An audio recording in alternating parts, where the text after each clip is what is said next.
Hi friends, good morning. ఈరోజు back work out flexing చేసుకొని gym complete చేసుకొని మార్కెట్లో అయితే ఎంట్రీ అవ్వగానే నిఫ్టీ 50లో స్ట్రాంగ్ బయ్యింగ్ అయితే కనిపించింది. స్ట్రాంగ్ విక్ క్రియేట్ చేసింది విత్ డోజీ క్యాండిల్తో. అండ్ దెన్ న్యూస్ చూసుకున్నట్లయితే పాజిటివ్లోనే ఉంది, బయ్యింగ్ సైడ్ వెళ్తుందని చెప్పి కన్ఫర్మేషన్ క్యాండిల్ కోసం అయితే వెయిట్ చేస్తున్నాను. కన్ఫర్మేషన్ క్యాండిల్ కోసం చూస్తుంటేనే మార్కెట్ చూస్తుండగానే అప్ సైడ్లోకి అయితే వెళ్ళిపోయింది. So right time right entry కోసం అయితే వెయిట్ చేస్తున్నాను. అండ్ దెన్ అక్కడ నుంచి డౌన్ కూడా వచ్చింది, plus at a time side వేస్ కూడా అయ్యింది. సో నేను 5 minutes క్యాండిల్ 15 minutes క్యాండిల్ దగ్గర చూసుకున్నాను, అక్కడ స్ట్రాంగ్ విక్ క్రియేట్ చేసింది అండ్ బయ్యింగ్ సైడ్ అనేది చూపించింది. సో అక్కడ కన్ఫర్మేషన్ డోజీ క్యాండిల్ కోసం కన్ఫర్మేషన్ ఇచ్చింది కాబట్టి ట్రేడ్ అయితే ఎగ్జిక్యూట్ చేశాను.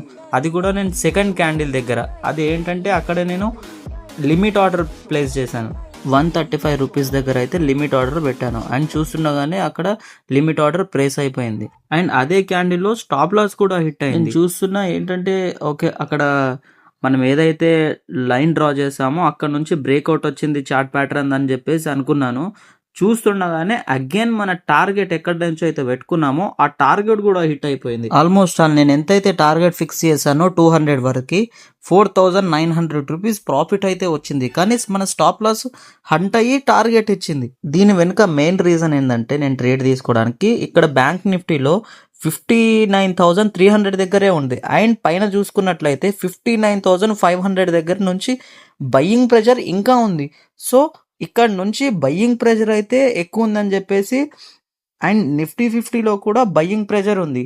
ఎలాగైనా సరే మార్కెట్ బయ్యింగ్ సైడే వెళ్తుందని చెప్పేసి ట్రేడ్ తీసుకున్నాను. కానీ స్టాప్ లాస్ అయితే హంట్ చేసి టార్గెట్ ఇచ్చింది. చాలా బక్చోదు మార్కెట్ అయిపోయింది. అండ్ ఈ రోజు స్టాప్ లాస్ వచ్చేసి 600 రూపీస్ అయితే హిట్ అయింది.